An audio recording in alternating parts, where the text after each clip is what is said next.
मोहसिन नकवी साहब वज़ीर दाखिला पाकिस्तान, वो मिले हैं ब्रिटिश हाई कमिश्नर को और उनसे गुजारिश किया उन्होंने कि जनाब ये दो बंदे हैं हमारे मतलूब, इनकी हवालगी करें।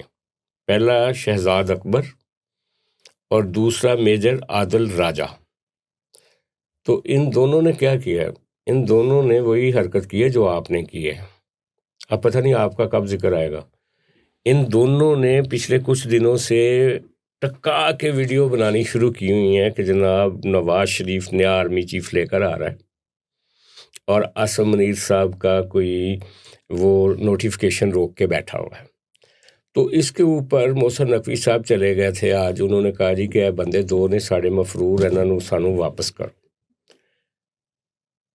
अब ये शहजाद अकबर साहब और आदिल राजा साहब को अगर आप तलाश करें कि इनका माजी क्या है, तो ये अपने असासे थे।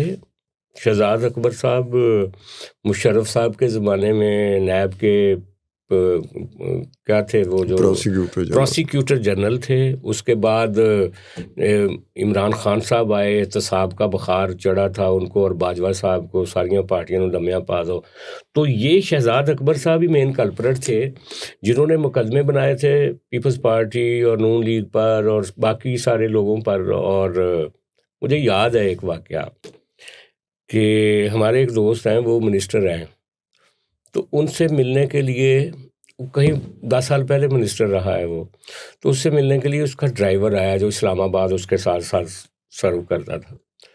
तो उसने पूछा, हम भी वहीं थे, उसने पूछा कि यार तू तेरी पोस्टिंग की थी? उन्होंने कहा जी आजकल मैं शहजाद अकबर साहब का ड्राइवर हूँ। यानी उस वक्त शहजाद अकबर साहब मिनिस्टर थे इमरान खान साहब के, जिस वक्त वो ड्राइवर बता रहा था। तो उसने कहा जी ये रोज़ ਤੁਹਾਡੀਆਂ फाइलां ਜਿਹੜੀਆਂ ਨੇ ना मेरे सामने खुलियां ਹੁੰਦੀਆਂ और इंटैलीजेंस ਦੇ ਅਫਸਰ ਵੀ ਆ ਰਹੇ ਨੇ ਹੁੰਦੇ ਨੇ ਉਹਨਾਂ ਦੇ ਕੋਲ, ਤੇ ਸਾਰੇ ਮਿਲ ਕੇ ਸਾਰਾ ਰਗੜਾ ਜਿਹੜਾ ਨਾ ਉੱਥੋਂ ਹੀ ਲੱਗ ਰਿਹਾ ਤੁਹਾਨੂੰ।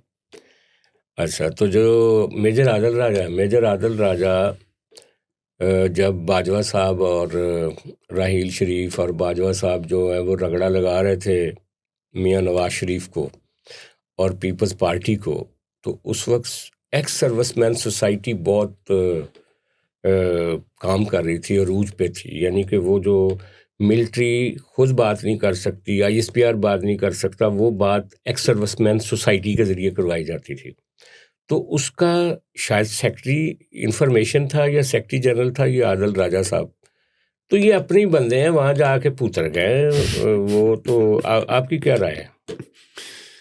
यार इस्टेब्लिशमेंट जो होती है ना, उसके थोड़ा देख लें कि उसमें प्यार भी है, चाहत भी है, लाड और नखरे उठाना भी उसको आता है, फिर धुतकारना भी आता है, फिर ठुड्डे मारने भी आते हैं, फिर और डंडा चलाना भी आता है। डंडा चलाना भी आता है। ये दोनों बंदे, सही बात है, कौन नहीं जानता, ये दोनों बंदे इस्टेब्लिशमेंट के प्यारे थे अपने अपने वक्त में। आज वही इस्टेब्लिशमेंट है या इस्टेब्लिशमेंट का नया चेहरा है जिसमें वो इनको ढूंढते फिर हैं कि इन्होंने बड़ी अन्नी पाई है। अन्नी तो इन्होंने पा देनी सी, पाई रखी। शहजाद अकबर का एक वाक़या जो आपको ये है कि ये जो मुर्शद अडयाला जेल में इमरान खान जो कैद है ना, ये गालमन केस है 190 मिलियन पाउंड का। वही केस है, वही केस रियाज मलिक वाला और अलकादर यूनिवर्सिटी वाला। यानी कुछ और मुकदमे भी हैं लेकिन एक केस ये भी है। इसमें शहजाद अकबर साहब जो है ना वो काफ़ी इंटेलिजेंट हैं या बनते हैं। अच्छा, और दोनों चीज़ें आप फैसला कर लेंगे कि इंटेलिजेंट है या इंटेलिजेंट बनते हैं। ये गए थे विलायत, बरतानिया गए थे, तो वहाँ की नेशनल इन्वेस्टिगेशन एजेंसी जो है ना बरतानिया की, जिनके पास वो केस था, इन्होंने जाके उनसे जो बातें की थी, काफ़ी बातें की थी, उसमें एक बात बड़ी इंटरेस्टेड थी। शहजाद अकबर ने उनको कहा था कि जनाब आपके पैसे ख़त्म हो जाएंगे अगर मलक रियाज को आपने अदालत में घसीटा। वो बड़े महंगे तरीन वकील करेगा, आपका बजट एग्जॉस्ट कर जाएगा। हर महकमे का बजट होता है, उस बजट में उसने केस भी लड़ने होते हैं, अपने वर्करों को, एम्प्लॉयज़ को तनख्वाहें भी देनी होती हैं, बहुत सारे हेड्स होते हैं। एक हेड्स होता है जहाँ उसने मुकदमे लड़ने होते हैं। जब उन्होंने कैलकुलेट किया तो इसकी बात में वज़न था कि मलक रियाज हाँ कि उसकी डीप पॉकेट है, वो खर्चा कर देगा, वो खर्चा इतना कर देगा तो अड्डा एग्जॉस्ट कर देगा, बजट एग्जॉस्ट कर देगा, फिर क्या करोगे, सप्लीमेंट्री बजट मांगोगे। जी बिल्कुल। तो ये मसूब आप समझ लें कि इंटेलिजेंट हैं या इंटेलिजेंट बनते हैं। ज़ाहिर इंटेलिजेंट है बंदा तो यार, इतनी बड़ी पोजीशनों पे 2 दफ़ा आया है। 2 दफ़ा आया। दूसरी बात ये है कि एक मेरा गिला अपने मरहूम एंकर के साथ उस वक्त था जब मरहूम एंकर मरहूम नहीं हुए थे, अरशद शरीफ के साथ। हाँ, अरशद शरीफ हर दूसरे तीसरे शो में शहजाद अकबर को गेस्ट के तौर पे लेता था। अरशद शरीफ भी तो उन दिनों बड़ा वो रिसर्च कर रहा था ना। लेकिन रिसर्च का मतलब ये नहीं था कि शहजाद अकबर जैसे बंदे को, मतलब मेरी उसके साथ बकायदा एजेंडा सेटिंग करना शुरू कर मेरी 1-2 दफ़ा से डिबेट हुई थी। मैं कि यार अरशद शरीफ तेरा स्टेचर बहुत बड़ा है, तेरे शो का स्टेचर बहुत बड़ा है, शहजाद अकबर उस स्टेचर का नहीं है। कभी कभार ले लो, तुम कईयों को लेते हो, कभी कभार ले लिया करो, उस पर कोई इतराज़ नहीं है। ये तुम रिपीटेडली इसको लेते हो, ये मेरा हुआ था। उसकी वजह, उसके आगे चल के वजह ये हुई कि यही इस्टेब्लिशमेंट थी।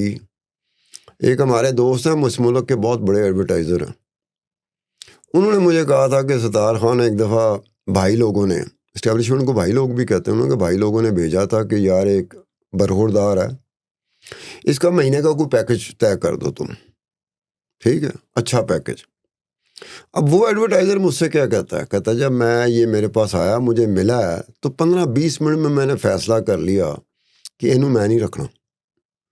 कहता फिर मैं इस्टेब्लिशमेंट भाई लोगों को फ़ोन किया कि इसकी जगह पर 2 और बंदे मेरे को रखवा लो, इन्हू मैं नहीं रखना, ये बहुत शाना है।